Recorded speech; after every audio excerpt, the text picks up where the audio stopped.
Pero vamos con el tema de educación, que es fundamental. Y la verdad es que México padece de presupuestos suficientes para tener una mejor educación. Yo creo que como nunca hemos llegado a niveles muy bajos en el nivel de educación, a niveles de calidad de calidad de educación en todo el país, a nivel nacional. Y hoy saludo a la doctora Ana Cecilia Cruz Laureano. Ella es docente de maestría en la Universidad del Golfo de California y doctora en educación, y ha impartido experiencias educativas en dos maestrías principalmente, psicología clínica y orientación educativa vocacional y profesional. Además de que pues, nos puede dar su punto de vista del impacto que ha tenido esta pandemia, que lo sigue teniendo y que no podemos todavía vislumbrar qué alcances más graves tendrá, porque ha afectado en casa, ha afectado a las familias y ha incrementado la deserción, sobre todo de muchos alumnos, muchos estudiantes. La saludo. Ella también pues, nos va a hablar de la tecnología de la información y la comunicación para poder mejorar esta situación. Doctora, gracias por estar con nosotros. Ana Cecilia, ¿cómo está? Muy bien, muchas gracias. Buenas tardes a todos. Un gusto. ¿Está de acuerdo conmigo que sí hay problemas, ¿no?, en la educación en nuestro país? Mira, privada y pública.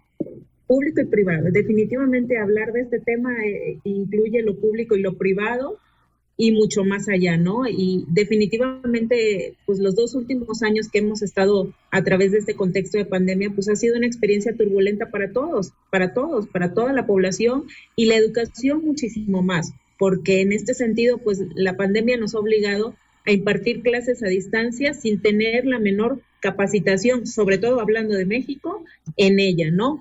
Y pues fíjate que mencionabas datos ahorita, lo que estabas diciendo hace un momento sobre pues la poca capacidad de presupuesto que hay para meterle en este contexto de educación.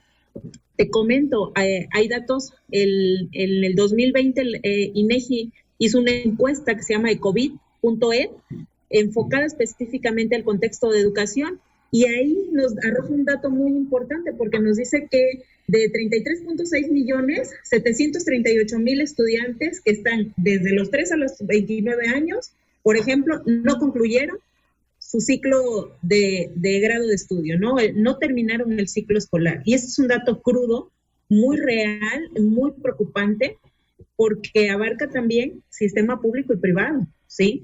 Y en este sentido nos enfrentamos primero en un entorno inédito, repentino, cambiar itinerarios, la nueva modalidad hacia un entorno virtual, hasta lo que hoy conocemos nosotros en este reencuentro que estamos haciendo bajo esta modalidad que lo asumo entre comillas híbrida, ¿no? Híbrida en el sentido de los que quedan, de los alumnos que quedan, porque estos 738,000 que nos da como dato el INEGI en cuanto a los ciclos escolares no concluyentes, pues nos da un panorama crítico, ¿no? En este sentido, ¿no? De estos alumnos que se inscribieron. Y en este sentido, fíjate que en este dato que te comento, que de esta encuesta que hace el INEGI en el 2020, del 2020 para la fecha, nos habla también sobre la percepción de los chicos respecto a la educación virtual, la educación a distancia, y ellos abarcan un nivel de percepción de ventaja y desventaja.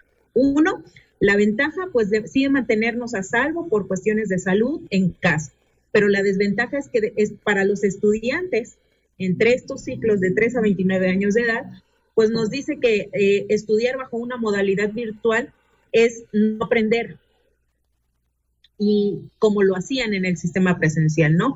Entonces, este sentido, pues obviamente nos impacta en el nivel educativo a todos. ¿Por qué? Porque tenemos que hacer frente a este trabajo a distancia y nos impone nuevos retos. Aquí, efectivamente, el uso de la tecnología, de la información, lo que conocemos como TICs, pues juega un papel unificador, a final de cuentas, tanto para el sistema educativo como para todos los contextos en el sentido laboral, de salud, las consultas a distancias, el home office, que hoy sin duda alguna es parte de nuestra herramienta indispensable. Y en este sentido, pues las tecnologías de la información pues ya no son un problema para los que contamos con ellas, porque también una realidad es que no todos podemos acceder a estas tecnologías de la información.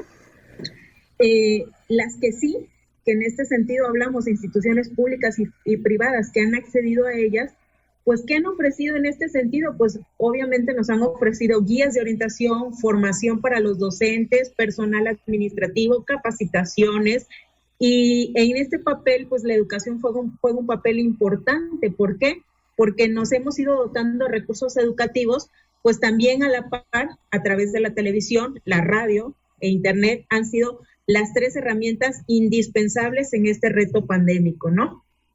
Y yo creo que en este sentido, pues la suma de ambas, la tecnología y la información con estos recursos educativos, pues han dado un mayor resultado o acceso a la información, porque nos permiten a nosotros, pues que las personas podamos comunicar a través de la distancia, ¿no? Como lo estamos haciendo ahorita, ¿no? Pero no hay que dejar de lado que hay una población altamente vulnerable que no ha tenido ni siquiera acceso a ella, ¿no? Oye, y en este sentido...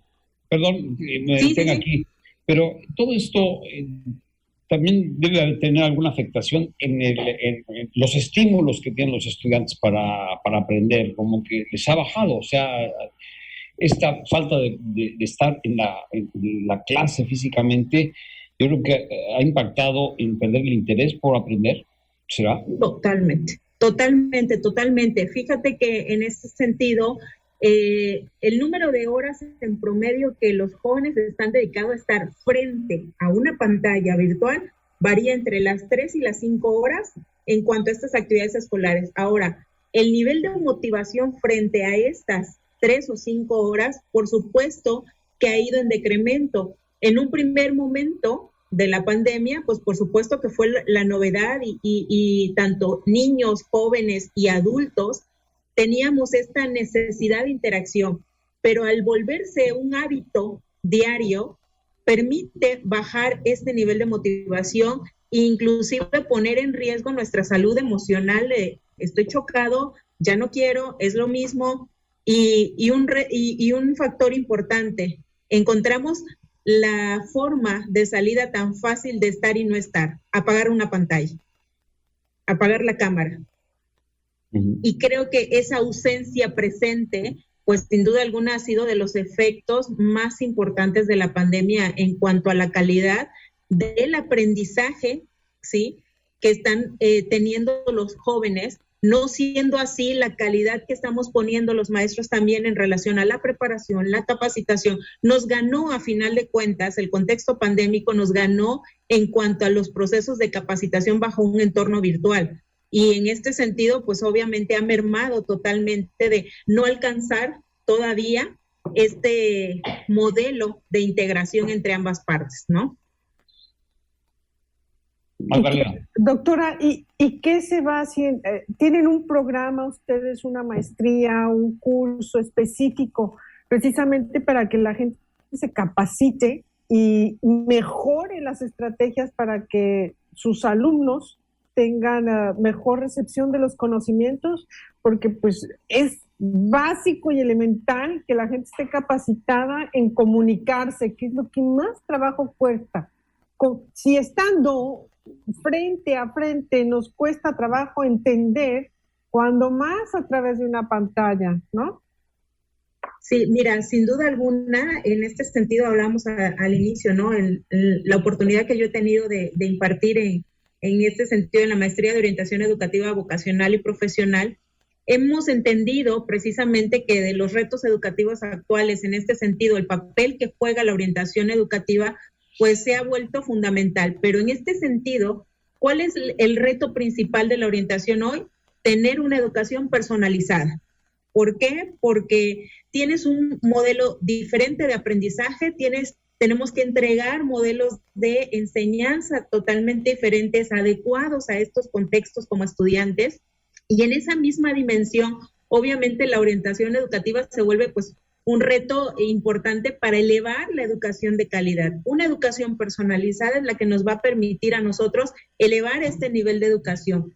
Y además en este sentido, la orientación educativa actualmente no está enfocada solamente a este sistema de aprendizaje, porque aquí se ha hecho evidente que hay una necesidad de atender desde allí grandes problemáticas, ámbitos de salud, economía, ambiente, cultura, género, política global. Es decir, ha ido orientado precisamente a fomentar el desarrollo integral y en este sentido, pues satisfacer todas las necesidades humanas. Y ahí entra este papel de la orientación educativa, de saber de todo, ¿no? De buscar, a final de cuentas, contribuir a solventar estas necesidades que están surgiendo en esta sociedad que tenemos ahorita cambiante a 1000 por hora, ¿no?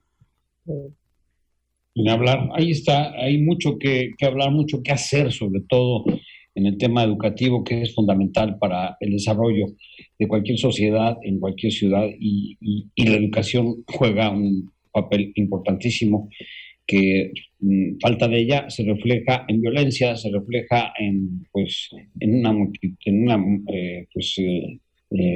innombrable cantidad de situaciones negativas en la familia y en la sociedad misma. Y ahí lo vemos en la falta de escrúpulos en diferentes lugares. Donde no hay educación, se nota. Algo final que quisiera decir, doctora, algo que nos quisieras comentar. Pues yo creo que nada más importante es resaltar que hoy en día, pues el propósito y las competencias profesionales, de acuerdo a los estándares internacionales, pues es emprender acciones encaminadas a la correcta utilización de estrategias de orientación, donde los profesionistas pues tienen que ser competentes, capaces de insertarse positivamente en este campo profesional, y pues es fundamental en este sentido que todos los que están involucrados en este ámbito educativo pues desarrollen esta sensibilidad a detectar estas necesidades presentes en los estudiantes, en el entorno social y sobre todo proponer soluciones, pero desde un liderazgo que vaya siendo ético y transformador. Vaya reto para los directivos y sobre todo para el personal docente de cualquier plantel educativo, como es el caso de la Universidad del Golfo de California. Gracias a la doctora Ana Cecilia Cruz Laureano, docente en maestría de la Universidad del Golfo de California. Que lo vaya muy bien. Gracias, Ana Cecilia. Gracias. A ustedes, muy buena tarde. Un gusto. Hasta luego.